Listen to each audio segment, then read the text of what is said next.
Police sirens sliced through the heavy July air in Reno that afternoon. I'm Joanna Myers, 35, standing frozen as two officers loomed over my 7-year-old daughter, her small hands clutching wooden blocks, tears streaking down her cheeks. My sister-in-law's voice pierced the chaos, sharp and furious. She hurt my son. Arrest her. My heart stopped. My husband gripped my hand, his knuckles white. I stared at my daughter. Her sobs cut deeper than the accusations flying around us. What had happened? Just hours earlier, we'd been at my grandfather's backyard gathering laughter, barely concealing the tension simmering beneath the surface. Then came the accusation, sudden and shattering. My sister-in-law pointed, her face contorted with rage, claiming my daughter had caused harm. The officer's eyes narrowed, their questions rapid and cold. I stepped forward, my voice shaking but steady. She would never do that. Yet suspicion hung thick in the air. Why were they so quick to assume the worst? My parents joined in, their words slicing through me as they sided against us. My grandfather stood apart, silent, his expression unreadable. Something was terribly wrong.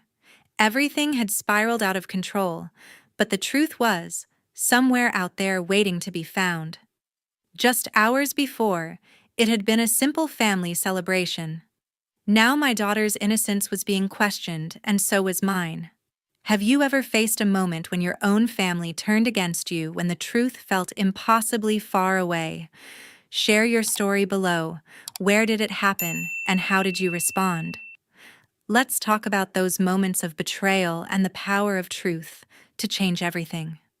It was a scorching July afternoon when we gathered in Grandpa's backyard for a family party. I'm Joanna Myers, trying to smile through the knot in my stomach. The air buzzed with uneasy laughter, the kind that hides sharp edges. Grandpa, the quiet patriarch, had called us together to discuss his will, a topic that turned every glance into silent calculation.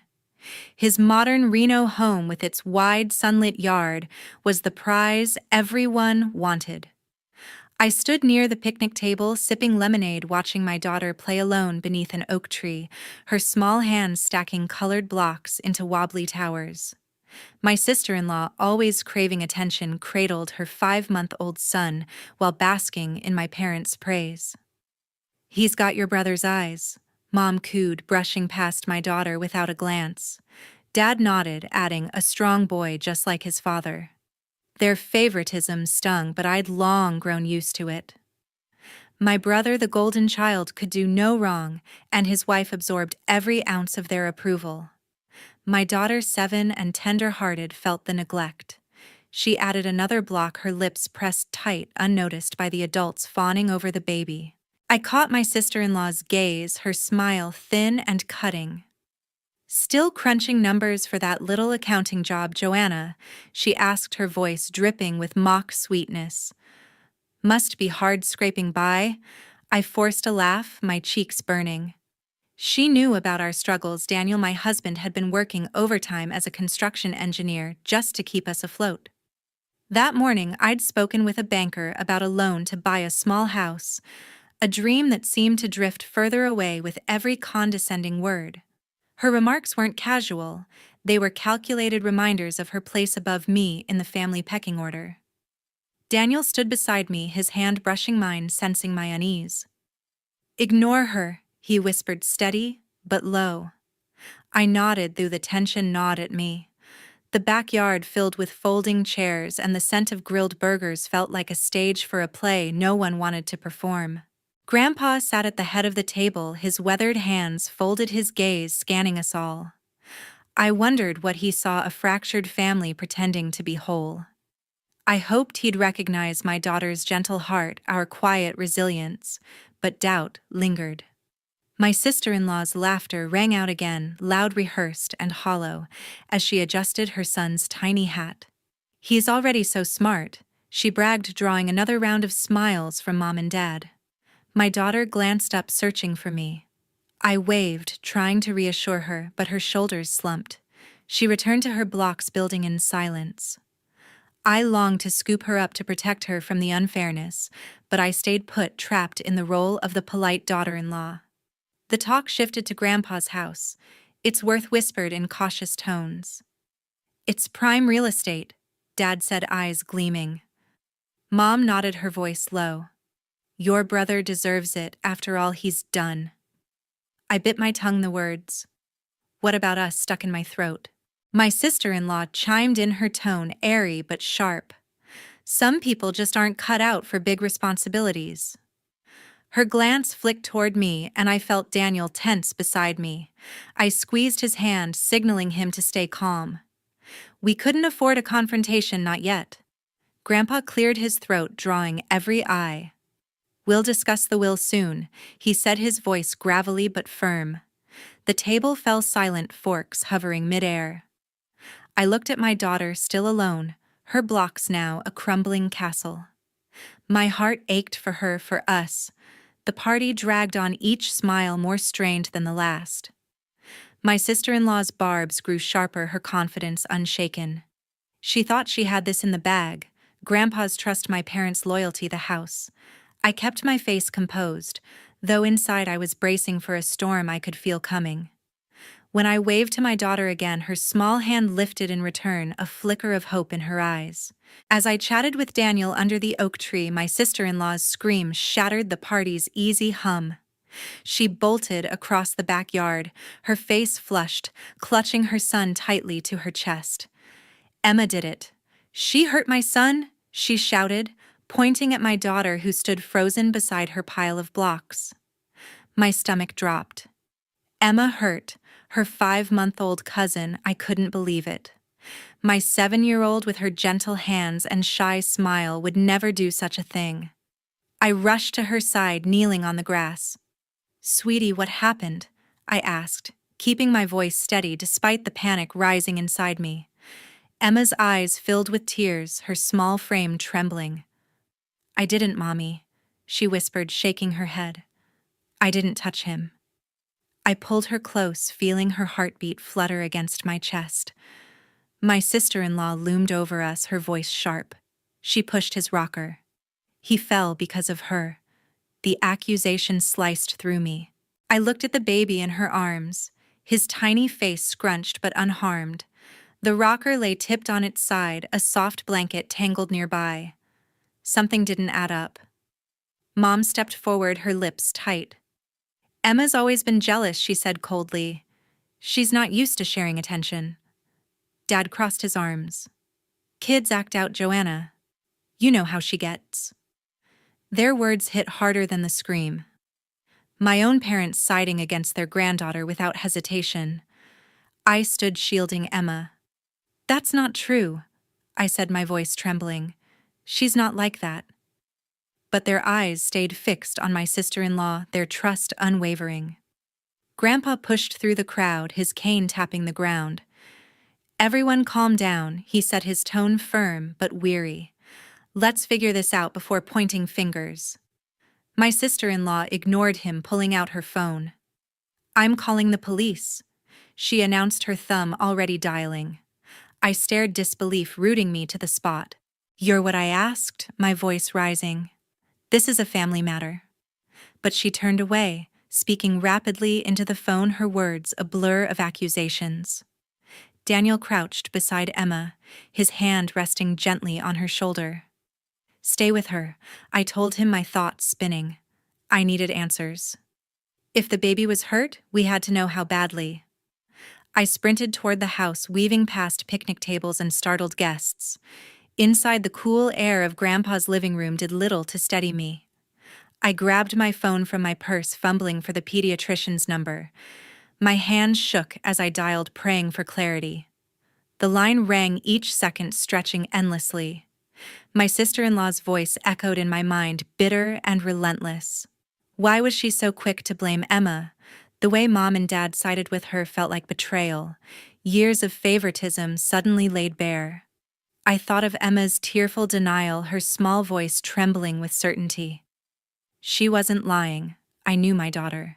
But the doubt in everyone's eyes gnawed at me. What if they believed the worst? What if this broke us apart? The pediatrician's assistant answered, her voice calm. "Is the child responsive?" she asked. I explained what little I knew. The rocker tipped the baby, crying but awake. Bring him in if there's swelling or lethargy, she advised. Otherwise, monitor him closely. I thanked her, my mind still racing. I needed to get back to Emma to make sure she was okay. Daniel was with her, but I hated leaving her in that chaos. As I hung up, I looked out the window. The backyard was a blur of faces, my sister-in-law gesturing wildly, Mom and Dad nodding along. Grandpa stood apart, his shoulders heavy, trying to keep the peace. I drew a deep breath, steeling myself. This wasn't just about a tipped rocker, it was something deeper, something uglier. I had to protect Emma no matter what. My heart pounded as I set the phone down. Minutes later, police lights flickered across Grandpa's backyard, casting long shadows over the picnic tables. Two officers stepped out of their cruiser, one older with a hardened gaze, the other younger, notepad ready. My daughter clung to me, her small frame trembling, tears soaking her shirt. I knelt beside her and whispered, "It's okay, Emma." But my pulse raced. The crowd parted as the officers approached, their boots crunching on the grass. My sister-in-law stood rigid, her son cradled protectively, outrage etched across her face. She pushed his rocker, she shouted, pointing at Emma. She was jealous and tipped it over. "Hurt my boy." Her voice rang sharp and deliberate, every word aimed to wound. The older officer raised a hand, signaling for quiet, then turned to Emma. "Sweetheart, can you tell us what happened?" he asked, his tone gentle but probing. Emma shrank behind me, her sobs muffled. "I didn't do anything," she whispered. I squeezed her hand, my chest tightening with fear and disbelief. Mom stepped forward, arms crossed. "She's been acting strange all day," she said, eyes sliding away from mine. "Always staring at the baby with this odd look." Dad nodded. "Kids get jealous, officer. She's not used to sharing attention." Their words cut deeper than I could have imagined, my own parents doubting Emma without hesitation. I stood, pulling her closer. "That's ridiculous," I snapped. "She adores her cousin. Why are you all so quick to assume the worst?" My sister-in-law's eyes narrowed. I saw her near the rocker, she insisted. She hovered there. Then it tipped over. What else could it be? I shook my head, my thoughts spinning. Her story was too smooth, too rehearsed. I glanced at the baby, still in her arms, fussing but unharmed. The rocker lay nearby, tilted but intact. Something didn't add up, but I couldn't see what yet. Grandpa lifted his cane, his voice cutting through the noise. "Enough," he said firmly. "We don't know everything. Let's find out the truth before blaming a child." His words steadied me, a flicker of hope in the chaos. The younger officer jotted notes, glancing at Emma. "Did anyone else see it happen?" he asked the guests. They shuffled uneasily, heads shaking. The silence was deafening. My sister-in-law seized the moment. No one else was close enough. It was her. Daniel stepped forward, jaw set. "That's not true," he said evenly. "Emma was playing with her blocks, nowhere near that rocker." I nodded, relief washing through me. "He's right," I added, meeting the older officer's gaze. "My daughter would never hurt anyone." But their skeptical eyes said otherwise, the weight of suspicion pressing down on us. I turned to my sister-in-law, keeping my voice steady despite the anger rising inside me. "Why are you so certain it was Emma?" I demanded. "What did you actually see?" She hesitated for a split second before regaining composure. "I told you she was right there," she shot back, defensive now. Mom cut in, "Joanna, stop making excuses." Dad's frown deepened, his silence louder than words. Their alliance with her felt suffocating. Then it struck me. Stephen Larson, Grandpa's neighbor, had a security camera pointed toward his backyard just over the low fence. Maybe it caught something. I turned to Grandpa, my voice urgent. "Your neighbor Stephen, doesn't he have a camera facing his yard? Could it see ours?" Grandpa's brow furrowed, then he nodded slowly. "It might," he said. "He keeps it running all the time." The officers exchanged a look. "We'll verify that," the older one said, jotting it down. My sister-in-law's expression flickered, confidence slipping for the first time. Mom and Dad shifted uncomfortably, their certainty wavering. I held Emma close, her small hand warm in mine. That camera might be our lifeline, the key to proving her innocence. Still unease gnawed at me. What if it revealed something worse? I forced the thought away, focusing on my daughter's tear-streaked face. The younger officer turned back to the group. "Let's stay calm," he said firmly. "We'll speak with everyone separately." I nodded, my resolve solidifying. I wasn't letting them pin this on Emma. My sister-in-law's accusations, my parents' blind faith. It all felt orchestrated, a script I hadn't known I was in. Grandpa's steady gaze met mine, a silent reminder of truth and fairness. I held Emma's hand, praying the truth would finally come to light. With Emma's sobs still echoing in my head, I turned to Grandpa for answers. "Your neighbor's camera," I said, my voice urgent but low. Could it have caught what happened in the yard? Grandpa's weathered face tightened, his eyes shifting toward the fence that divided the two properties. "Stephen Larson's setup," he said, nodding slowly. "It's got a wide angle, might have caught our side." He hesitated, his jaw tightening. "We had a falling out over that fence last year, but it's worth a try." I glanced at Daniel, his expression set with quiet determination. "Let's go," he said, brushing my hand. We left Emma with Grandpa, who stood firm despite the tension still rippling through the backyard. My sister-in-law's accusations rang in my ears, sharp and relentless, but I forced them aside. The truth felt close, I could almost reach it. We crossed the lawn, the late afternoon sun stretching long shadows ahead of us, and stepped onto Stephen's driveway. His house, a neat ranch style much like Grandpa's, sat only a few yards away, a small camera perched above the garage. I knocked, heart hammering. Stephen opened the door, his broad frame filling the doorway, his brow furrowed. "Joanna, Daniel," he said cautiously. I swallowed, knowing his history with Grandpa wasn't exactly friendly. "Stephen, we need your help." I began, keeping my voice steady. "Something happened at the party, my daughter's being accused of hurting her cousin. Could we check your camera?"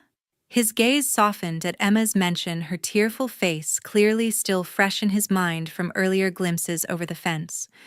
He hesitated, rubbing the back of his neck. "That argument with your grandfather wasn't pretty," he muttered. "But for the kid. All right?" He stepped aside, motioning us in. Relief swept through me, though dread still coiled in my stomach. What if the footage showed something I didn't want to see? I shoved the thought away, clinging to Emma's innocence. Stephen led us through his cluttered living room, strewn with tech manuals and half-built drones, into a small office. A computer sat on a messy desk, its screen blank. Daniel stood close beside me, his calm presence steadying my nerves. "Thank you, Stephen," he said firmly. Our neighbor grunted and powered up the system. "The camera's got a clear view over the fence," he explained, clicking through folders. "Records, everything in high def." My pulse quickened. This was it, our one chance to clear Emma's name. I thought of her small hands gripping those blocks, her tearful insistence that she hadn't done anything. My sister-in-law's rush to accuse her, my parents' blind support. It all felt deliberate. Stephen pulled up a file marked with the current timestamp. "This should cover it," he said, his fingers poised above the keyboard. I leaned forward, barely breathing. The screen lit up, showing Grandpa's backyard, the picnic tables, the oak tree where Emma had been playing. The angle was perfect, capturing the corner where the baby's rocker had stood. I gripped Daniel's arm, hope and dread colliding inside me. "Can you play it?" I whispered. He nodded and hit play. The video rolled, silent but crystal clear. I scanned every frame, desperate for the truth. My thoughts raced. What if it missed the moment? What if it proved the worst? I forced those fears down, hanging on to what I knew: my daughter was innocent. Stephen paused, suddenly pointing at the screen. "There's the rocker," he said, zooming in. My heart thudded, every second stretching longer than the last. "The police should see this," Daniel said steadily. I nodded my eyes, never leaving the monitor. Stephen picked up his phone, dialing the officers still at Grandpa's place. "They'll want a copy," he said, matter-of-factly. I was grateful. Despite his old feud with Grandpa, he'd stepped up. The air in the room felt heavy. Everything hinged on this footage. My sister-in-law's accusations, my parents' betrayal, the officer's doubt, all of it could unravel if the truth played out on that screen. A few minutes later, the older officer arrived, notepad still in hand. "You found something?" he asked, stepping inside. Stephen gestured to the computer. "Footage from my camera," he said. "Covers their yard." The officer nodded, his expression unreadable. I stood motionless, fingers clasped tight. This was it, our moment of truth. Fear gnawed at me. What if I was wrong? What if Emma had been closer to the rocker than I realized? Her tear-streaked face flashed in my mind, her trembling voice saying I didn't do anything. I had to believe her. Daniel rested a reassuring hand on my shoulder. "It'll be okay," he murmured. I nodded, though my pulse still raced. The officer leaned closer to the screen, studying the feed. Stephen adjusted the monitor, ensuring the view was clear. My mind drifted back to the backyard, Mom and Dad's quick judgment, my sister-in-law's certainty. Something about her story didn't fit, and I prayed this footage would prove it. The screen flickered to life. In Stephen's dim office, we crowded around his flickering monitor. The video played, and the person on screen wasn't my daughter. It was Lorraine. My breath caught as the footage unfolded, clear as day. My sister-in-law, her face taut with purpose, carried a heavy toy box from the picnic table. She glanced around, then placed it on the edge of her son's rocker. The frame tilted, and the baby slipped onto the grass with a wail. Emma, my sweet girl, darted from her blocks under the oak tree, her small hands grabbing the rocker's edge, trying to steady it. She hadn't caused the fall, she'd tried to save him.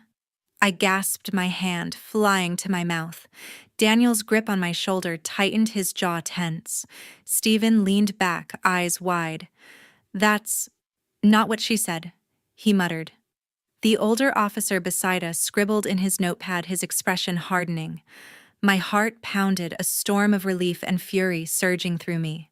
Emma was innocent, but Lorraine, my own sister-in-law, had set her up. The truth hit like a slap. She'd orchestrated this to smear us, to turn Grandpa against my family. The officer paused the video, rewinding to the moment Lorraine placed the box. "This changes everything," he said. His tone clipped. He turned to Stephen. "Can you make a copy?" Stephen nodded, already pulling a USB drive from his desk. I stared at the frozen frame. Lorraine's calculated glance burned into my mind. She'd planned this to paint Emma as reckless, to make us look unfit before Grandpa's decision on the will. The house, his prized Reno home, was her goal, and she'd gambled with her own son's safety to get it. I turned to Daniel, my voice trembling with rage. "She lied to everyone," I said. "She wanted Grandpa to cut us out." He nodded, eyes dark with anger. "We need to show him," he said, voice steady but fierce. I pictured Mom and Dad, their quick support for Lorraine, their dismissal of Emma. Their silence now felt like a confession. They'd been so eager to believe her, so ready to turn on us. The betrayal cut deep. Stephen handed the officer the USB drive. "It's all there," he said firmly. The officer nodded, motioning to his partner outside. "We'll take it from here," he said. "The girl's not at fault."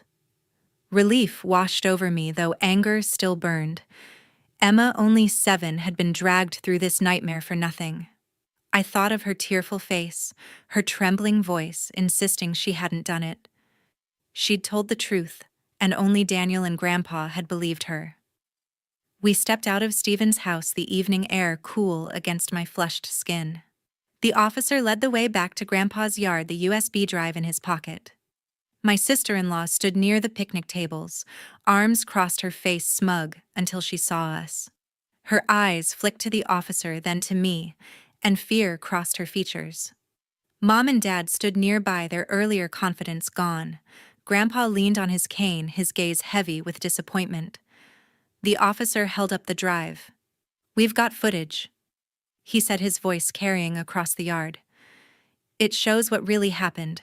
My sister-in-law froze, lips parting with no words. The crowd murmured, eyes darting between her and the officer.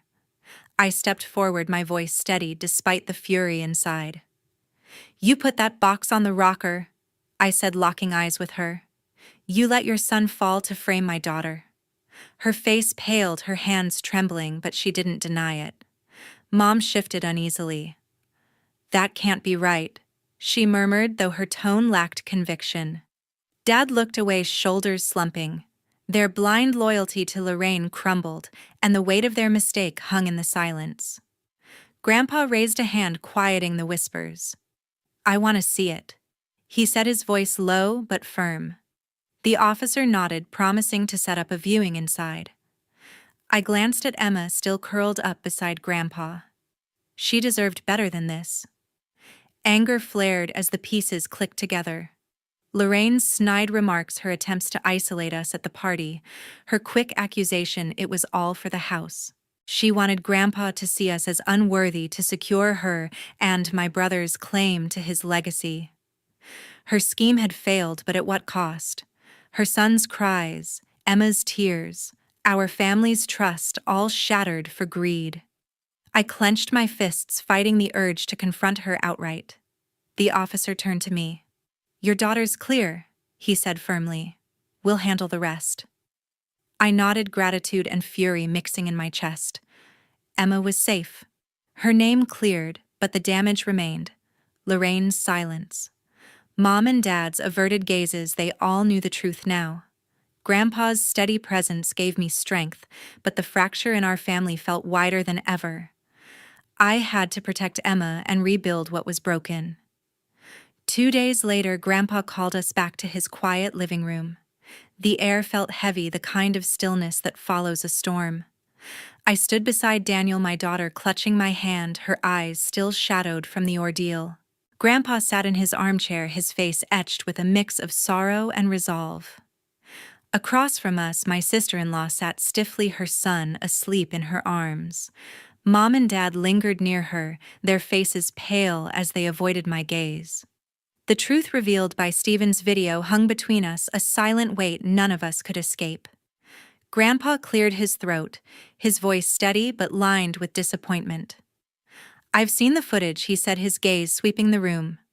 What was done to Emma was unforgivable, his eyes fixed on my sister-in-law, sharp and unyielding.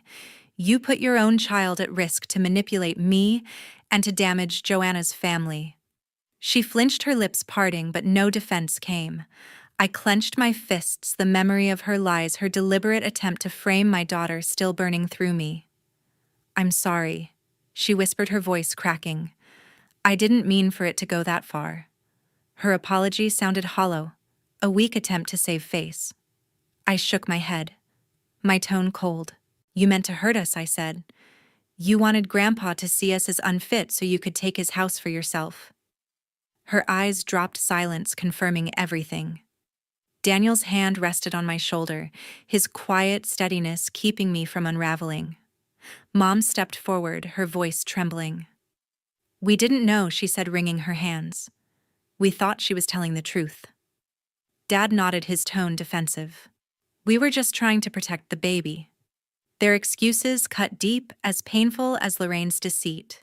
"You chose her side without hesitation," I said, my voice rising. "You turned against Emma, your own granddaughter." Their faces fell, but I felt no pity. They'd made their choice, and it wasn't us. Grandpa raised a hand, silencing everyone. "I've made my decision," he said firmly. "This house, my home, goes to Joanna, Daniel, and Emma." My breath caught relief flooding through me. "You've shown honesty," he continued, looking at me, "and love for each other even through this chaos. That's what matters." Emma's small hand tightened around mine, her eyes lighting up for the first time in days. I pulled her close, tears stinging my eyes. This was more than a home. It was a new beginning for my daughter, a chance to rebuild. My sister-in-law's face crumpled, her shoulders slumping. Mom and Dad exchanged a glance, their silence heavier than ever. They had backed the wrong side and now had to live with it. I looked at them torn between anger and sorrow. "We're done," I said firmly. "I can't trust you anymore, not after this." Mom's eyes widened, a flicker of regret crossing her face, but I turned away. Daniel nodded beside me, his expression mirroring my resolve. Emma deserved better, and so did we. Grandpa rose slowly, leaning on his cane. "I hope you all learn from this," he said, his voice soft but resolute. "Family isn't about scheming or taking sides, it's about truth." His words hung in the air, final and heavy. My sister-in-law clutched her son tighter, her eyes fixed on the floor. Mom and Dad said nothing, their earlier excuses swallowed by shame. I felt a pang of loss for the family we once were, but the need to protect my own outweighed everything else. We stepped into the hallway where boxes waited for our move. Daniel had already started planning his engineer's mind, mapping out repairs for Grandpa's house. Our house now. Emma tugged at my hand, her voice soft but hopeful. "Will I have my own room?" she asked. I smiled, kneeling to meet her eyes. "The biggest one," I said, brushing a strand of hair from her face. Her smile, fragile but real, made every battle worth it. The next morning, we began packing, the weight of the past days easing with each box we sealed. Daniel sorted tools, already sketching designs for a backyard play area for Emma. I organized our things, picturing her laughter filling the house where deceit had once lived. The place with its wide windows and warm walls felt like a promise, a space for healing and peace. I thought of Grandpa's faith in us, his choice to value love over manipulation. It gave me strength even as the rift with Mom, Dad, and my sister-in-law remained. I paused, holding a photo of Emma from last summer, her grin wide beneath the oak tree. She had endured so much, yet her heart remained pure. I vowed to protect that light, to give her the safety she deserved. The betrayal had scarred us, but it had also revealed who truly stood by us. Daniel, Emma, and I, we were enough. As I taped the last box shut, a quiet determination settled over me. This was our new beginning, built on truth. I closed the door, ready for a new start. As we unpacked in Grandpa's house, Emma's quiet smile masked the scars of that day. The new walls, warm with afternoon light, offered promise, yet my daughter's eyes carried a weight no 7-year-old should bear. Boxes filled the living room, each one a step toward our fresh start, but the echoes of betrayal lingered. Daniel sorted books beside me, his steady hands a reminder of the strength we'd rebuilt together. This house, now ours, was more than a gift. It was a refuge for Emma, a place to heal. Word soon spread that my sister-in-law had been sentenced to community service for lying to the police. The ruling, though lenient, branded her with shame. She had gambled her son's safety to manipulate Grandpa, and now she faced the consequences alone. Her husband, my brother, faded quietly from our lives, their family reduced to a distant shadow. I felt no triumph, only a hollow ache for what was lost. Her deceit had fractured us beyond repair. Mom and Dad, too, withdrew into silence. Their quick judgment and blind loyalty to her lies cost them Grandpa's trust and mine. He rarely mentioned them anymore, his disappointment clear whenever he turned conversations toward Emma's future instead. I couldn't bring myself to reach out. Their betrayal, siding against my daughter without hesitation, was a wound too deep to forgive. Family, I'd learned, wasn't defined by blood but by loyalty, and theirs had failed. Emma struggled most of all. The accusation had left invisible bruises, her once bright laughter now hesitant. We found Dr. Susan Keller, a kind-eyed therapist with a small office nearby. She worked patiently with Emma, helping her unravel the fear and doubt rooted in that day. "She's strong," Dr. Keller told me after one session, her voice calm but reassuring. "But she needs time." I nodded, my heart heavy, as I watched Emma draw in her sketchbook, her pictures darker than before. I vowed to give her that time to rebuild her faith in the world. Daniel threw himself into restoring the house, fixing creaky floors and painting Emma's room a soft blue she'd chosen. "This is ours now," he said, brushing sawdust from his hands, his smile gentle. I marveled at his calm, his ability to see past the pain toward a future here. We hung a swing in the backyard beneath the old oak tree where Emma had once played before everything fell apart.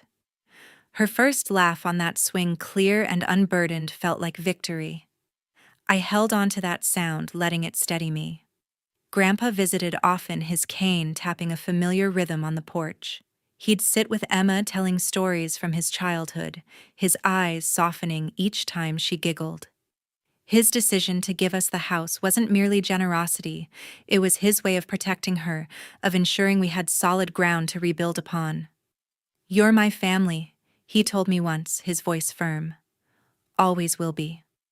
His words carried weight, a reminder that trust once shattered was hard to restore, but his faith in us endured. The town still whispered about the incident, but I tuned them out. My focus was Emma Daniel and this home.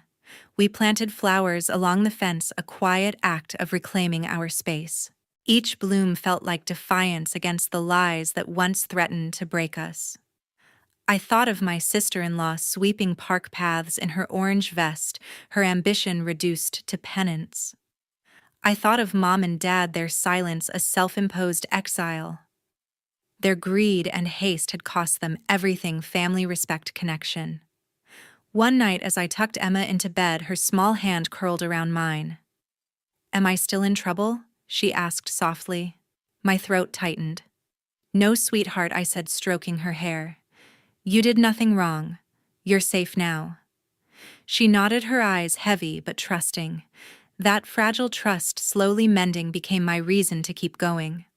Dr. Keller's sessions were helping, but love hours was her true medicine. Standing in the kitchen one evening, I looked out at the backyard, the swing still swaying gently under the oak tree.